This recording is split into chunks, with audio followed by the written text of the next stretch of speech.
നിങ്ങൾക്ക് ഈ സ്ഥാനത്തെത്താനായിട്ട് ഞാനോ എൻ്റെ മകനോ ഈ കൊട്ടാരമോ തടസ്സമായിരുന്നു എന്ന് ചോദിക്കുന്നുണ്ട്.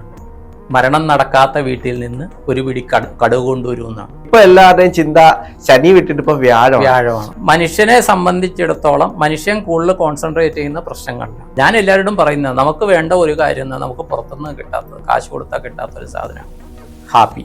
ശനിയുടെ ധാന്യം എന്ന് പറയുന്ന എള്ളാണ്. അതാണ് എള്ള് തിരി കത്തിക്കുക എന്നുള്ള പ്രതിവിധി നോക്കുന്നത്. വ്യാഴത്തിന്റെ ധാന്യം എന്ന് പറയുന്നത് കടലയാണ്.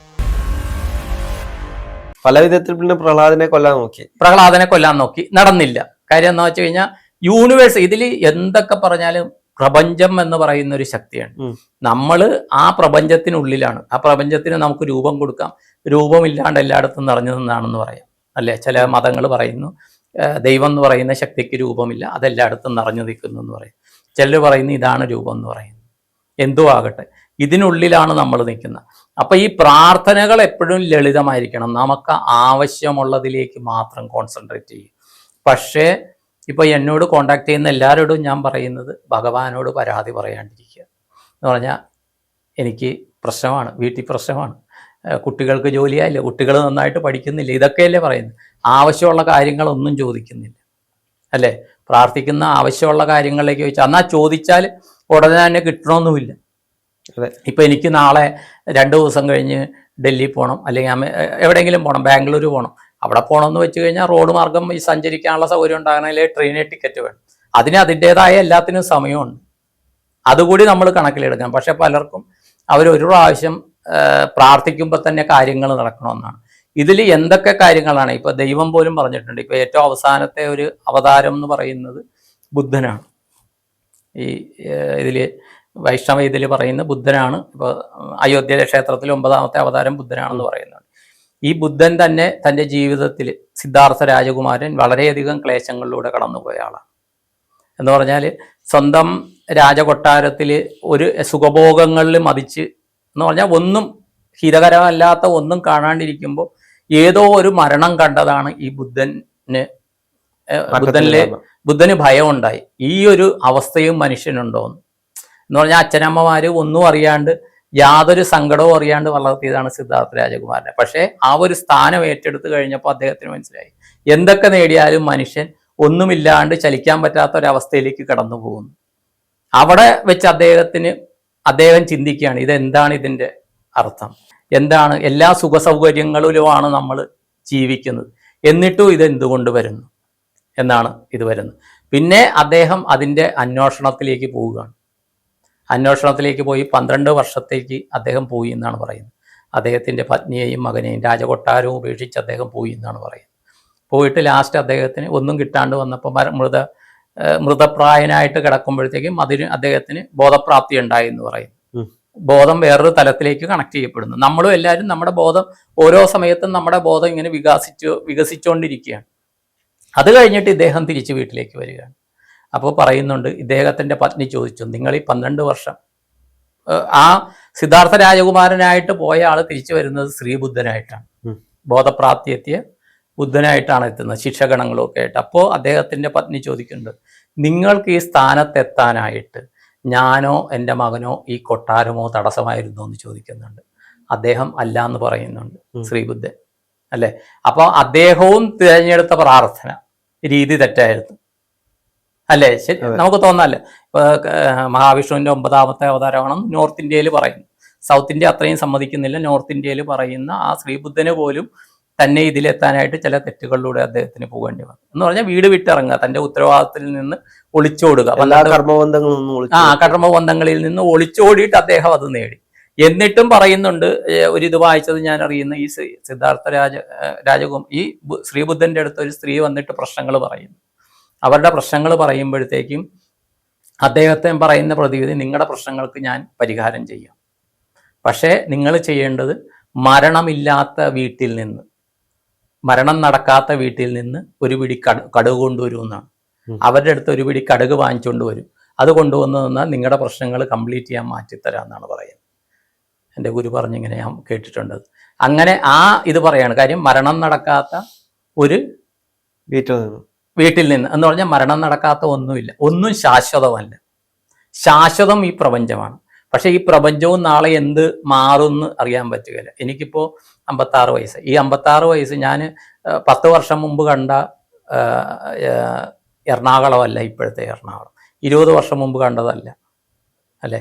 ഈ ഓരോ വർഷം വേണ്ട, ഓരോ ദിവസവും മാറിക്കൊണ്ടിരിക്കുകയാണെന്ന് പറയാം. അല്ല, സ്വന്തം ജീവിതങ്ങൾ എടുത്തു നോക്കിയാൽ പോലും അങ്ങനെ തന്നെ അല്ലേ? അങ്ങനെ തന്നെയാണ്. നമ്മൾ ഇത്രയും ഇപ്പൊ ശ്രീനിവാസ പൈ സാറിനെ സംബന്ധിച്ച് നോക്കിക്കഴിഞ്ഞാല് ഇത്രയും വർഷം കൊണ്ടുപോയൊരു സാധന ക്രമീകരണം അല്ലല്ലോ ഇപ്പോ കൊണ്ടുപോകുന്നത്. അല്ല, അതിൽ നിന്നെല്ലാം ഒത്തിരി വ്യത്യസ്തമായി ഒരുപാട് കാര്യങ്ങൾ. എനിക്ക് തോന്നുന്നു അബാക് മീഡിയയിൽ വരുന്ന എല്ലാ ഗസ്റ്റുകളുമായിട്ടും ശ്രീനിവാസ പൈ സാർ കോണ്ടാക്ട് ചെയ്യാറുണ്ട്.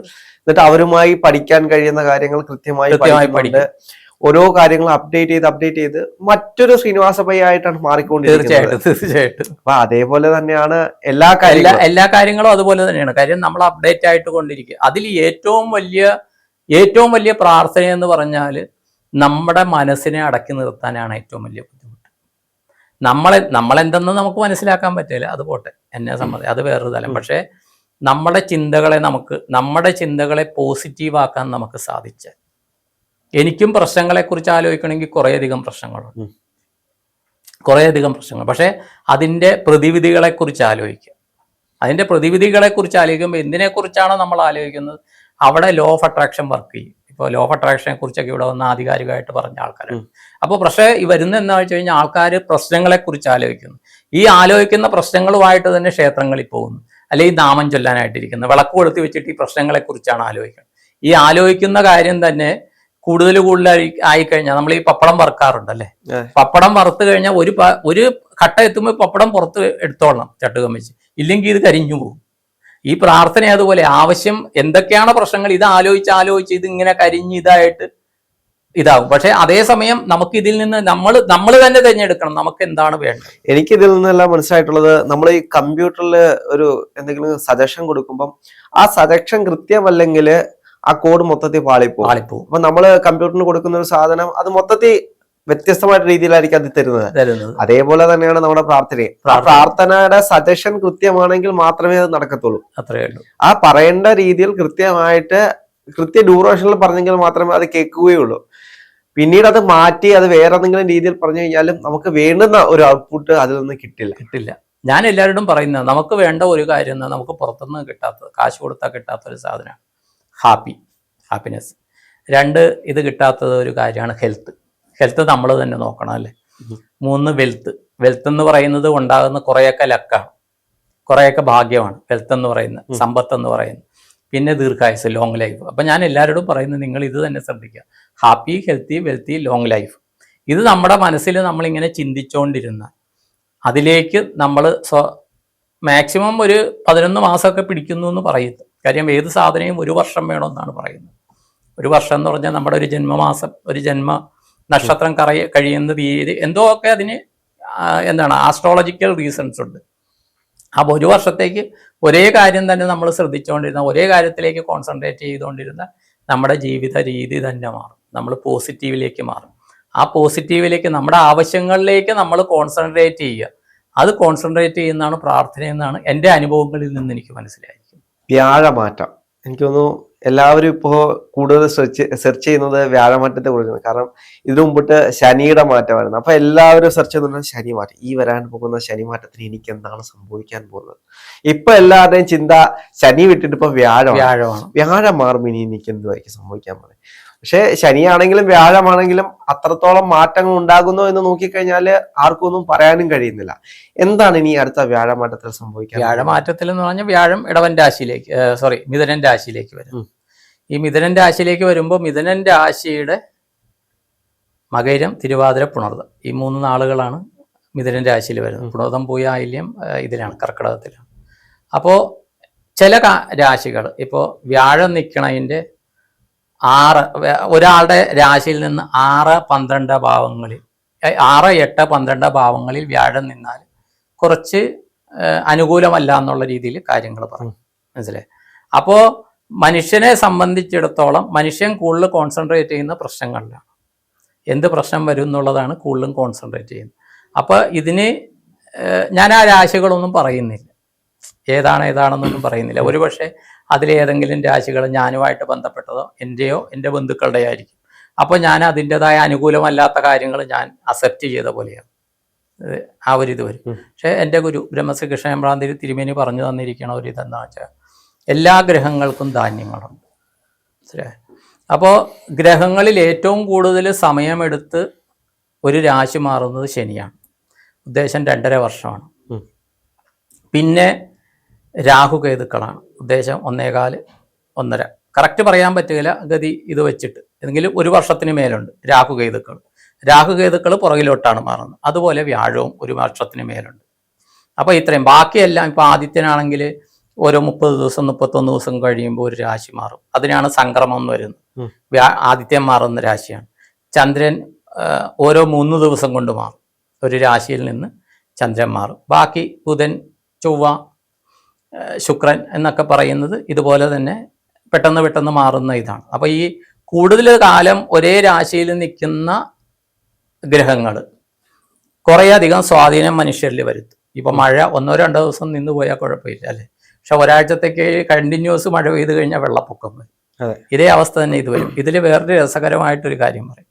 ഇപ്പോൾ ഈ സാമ്പത്തിക രംഗം, നമ്മുടെ ഇപ്പോൾ സാമ്പത്തിക രംഗം നോക്കുന്നത് ഏറ്റവും കൂടുതൽ നോക്കുന്നത് എന്താണ്? നമ്മൾ സാധാരണക്കാരൻ സാമ്പത്തിക നിലവാരം നോക്കുന്ന ഒരു വിഭാഗം അറിയാവോ? സാമ്പത്തിക രംഗം എങ്ങനെയാണെന്ന് നോക്കുന്ന ഒരു വിഭാഗം, 1 സ്വർണ്ണവില, 2 ഷെയർ മാർക്കറ്റ്. ഈ ഷെയർ മാർക്കറ്റ്, സ്വർണ്ണവിലയുടെ ഒക്കെ ഏറ്റക്കുറച്ചിലുകളിൽ ബുധൻ, ശുക്രൻ എന്ന ഗ്രഹങ്ങൾക്ക് ചില സ്വാധീനമാണ്. ശരിക്കും നമ്മൾ പഠിച്ചു കഴിഞ്ഞാൽ അത് മനസ്സിലാകും. ബുധൻ, ശുക്രൻ ചിലയിടത്തൊക്കെ നിൽക്കുമ്പോൾ ഇതിൽ മാറ്റം കൂടുകയും മാറ്റത്തിൽ വരികയും അതിനെന്തെങ്കിലും ദേശീയ അന്തർദേശീയ തലത്തിൽ പ്രലവിത പ്രശ്നങ്ങളുണ്ടാവും. മനസ്സിലായി? ഏറ്റക്കുറച്ചിലുകൾ വരും. അത് വെച്ചിട്ട് ഈ ഷെയർ മാർക്കറ്റ് ഡീൽ ചെയ്യുന്ന പലരുമുണ്ട്. ഈ രാശികൾ വെച്ചിട്ട് ഈ സമയത്ത് വില കുറയുന്നതും ആ സമയത്ത് എടുക്കുകയും ഇന്ന സമയത്ത് വില കൂടുമ്പോൾ വിൽക്കാമെന്നും ചെയ്യുന്ന കുറച്ചല്ല, എനിക്കറിയാവുന്ന 4-5 പേരുണ്ട്. അവരിത് പഠിച്ചിട്ട് അല്ലെങ്കിൽ ഗൈഡൻസ് വാങ്ങിച്ചിട്ട്, ഞാൻ കൊടുക്കുന്നില്ല ഗൈഡൻസ്, കാര്യം ഞാൻ പോസിറ്റീവായ കാര്യങ്ങളാണ് ഇതുള്ളത് കൊണ്ട് ചെയ്യുന്ന ചിലരുണ്ട്. അവർ പേഴ്സണലി പറഞ്ഞിട്ട് അങ്ങനെയുള്ള കുറേ കാര്യങ്ങളുണ്ട്. ഇതിൽ ഒറ്റ ഒരു ഇതെന്താണെന്ന് വെച്ച് കഴിഞ്ഞാൽ, ഇപ്പോൾ ശനിയുടെ ധാന്യം എന്ന് പറയുന്ന എള്ളാണ്. അതാണ് എള്ള് തിരി കത്തിക്കുക എന്നുള്ള പ്രതിവിധി നോക്കുന്നത്. വ്യാഴത്തിൻ്റെ ധാന്യം എന്ന് പറയുന്നത് കടലയാണ്. അപ്പോൾ എൻ്റെ ഗുരു പറയാറ് എന്താണെന്ന് വെച്ച് കഴിഞ്ഞാൽ, എന്ത് രാശി മാറ്റങ്ങൾ എന്ത് വന്നാലും ഈ പ്രശ്നങ്ങൾ ആദ്യം ബാധിക്കുന്നത് മനസ്സിനെയാണ്.